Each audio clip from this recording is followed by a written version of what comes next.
SP Srinivasachari, life insurance agent federation of India 1964 యొక్క secretary general. మేము ఈ నెల 17, 18 తేదీలలో అఖిల భారత ఏజెంట్ల యొక్క సమావేశం యొక్క సర్వసభ్య సమావేశాన్ని 17, 18 తారీఖు నాడు నిర్వహించడం జరుగుతూ ఉంది. ఈ యొక్క సమావేశంకు భారతదేశంలోని నలుమూలల నుండి 3,000 మంది ఏజెంట్లు ఈ యొక్క కార్యక్రమానికి రాబోతున్నారు. ఈ కార్యక్రమానికి ముఖ్య అతిథిగా మన union minister for coal and mines Shri G Kishan Reddy గారు, అలాగే honourable justice mister Lakshman high court Jodhpur వారు కూడా అంగీకారం తెలిపారు ఈ యొక్క ముఖ్య అతిథిగా ఈ యొక్క సమావేశానికి రావడానికి.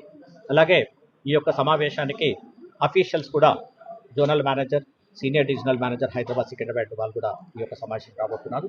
ఈ 2 రోజుల సమావేశంలో ఏజెంట్ల యొక్క సమస్యలను, పాలసీ హోల్డర్ల యొక్క సమస్యలను, అలాగే భారతదేశం ఇన్సూరెన్స్ రంగంలో జరుగుతున్నటువంటి పరిణామాలపై జరుగుతున్నటువంటి అభివృద్ధి గురించి సమీక్ష జరిపి, మరి పాలసీ హోల్డర్కి ఏ విధమైనటువంటి అత్యున్నతమైనటువంటి సేవలను అందించడానికి ఎలా చేయాలి, అలాగే ఇన్సూరెన్స్ ఏజెంట్ల యొక్క నైపుణ్యత పెంచడానికి, ప్రొఫెషనల్ డెవలప్ చేయడానికి ఏ విధమైనటువంటి మార్గదర్శకాలను డిజైన్ చేయాలి, అలాగే ఏజెంట్ల యొక్క సమస్యలపైన కూడా ముఖ్యంగా ఈ యొక్క ఏజెంట్ల యొక్క గ్రాట్యుటీని, గ్రూప్ ఇన్సూరెన్స్ యొక్క ఏజ్ను 69 నుండి మరియు గ్రూప్ ఇన్సూరెన్స్ 15 లక్షల నుండి 25 లక్షలకు పెంచాలని చెప్పేసి, అలాగే మెడిక్లెయిమ్ ఫెసిలిటీ ఇప్పుడు ఏదైతే క్లబ్ మెంబర్లకు మాత్రమే ఉన్న మెడిక్లెయిమ్ ఫెసిలిటీని మొత్తం ఏజెంట్లందరికీ కూడా ఈ యొక్క మెడిక్లెయిమ్ ఫెసిలిటీ అందించాలని చెప్పేసి మేము life insurance corporation of India management వారిని కూడా కోరుతా ఉన్నాం.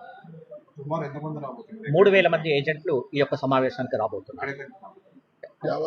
యావత్ భారతదేశం నుండి. మీకు ఒకవేళ చెప్పాలి అనుకుంటే జమ్మూ కాశ్మీర్ నుండి వస్తూ ఉన్నారు, పంజాబ్ నుండి వస్తున్నారు, పంజాబ్ స్టేట్ నుండి వస్తున్నారు, అట్లాగే జలంధర్, చండీగఢ్, ఢిల్లీ, ఇట్లా చూసుకున్నట్టయితే వారణాసి, గోరఖ్పూర్, అయోధ్య, ఫైజాబాద్, లక్నో, కాన్పూర్, అలహాబాద్, హల్ద్వానీ, మళ్ళీ ఇక్కడ చూసుకున్నట్టయితే మీకు వెస్టర్న్ జోన్లో తీసుకున్నట్టయితే సూరత్ నుండి వస్తున్నారు, ఔరంగాబాద్ నుండి వస్తూ ఉన్నారు, నాగ్పూర్ నుండి వస్తూ ఉన్నారు, గోవా నుండి వస్తూ ఉన్నారు.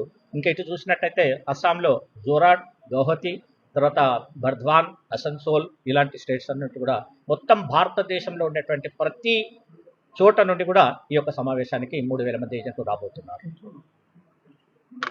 17, 18 ఈ నెలలో జరుగుతున్న కార్యక్రమానికి మా సెక్రటరీ జనరల్ అయినటువంటి శ్రీనివాసాచారి గారు నన్ను ప్రెస్ అండ్ పబ్లిసిటీ చైర్మన్గా నామినేట్ చేయడం జరిగింది. సో దానివల్ల ఈ కార్యక్రమాన్ని ప్రెస్ అండ్ పబ్లిసిటీ చైర్మన్గా ఈరోజు ఇక్కడ ఈ కార్యక్రమాన్ని నిర్వహించడం జరిగింది. ఈ కార్యక్రమం ద్వారా మీ అందరికీ విన్నవించేది ఏంటంటే 17, 18వ తారీఖున మీ అందరూ కూడా పత్రికా విలేకరులందరూ కూడా మా కార్యక్రమానికి విచ్చేసి మేము అక్కడ చేసే కార్యక్రమాలు, అక్కడ చేసే రెజల్యూషన్స్, అక్కడ చేసే భారతదేశానికి కానీ ఎల్ఐసి ఆఫ్ ఇండియా కానీ చేసే మా విన్నపాలు, మా ఎల్ఐసి ఏజెంట్లకి యొక్క కోరికలు కానీ వాళ్ళు చేసే కార్యక్రమానికి ఏదైనా ఆల్రెడీ సెక్రటరీ జనరల్ అన్ని విషయాలు చెప్పడం జరిగింది.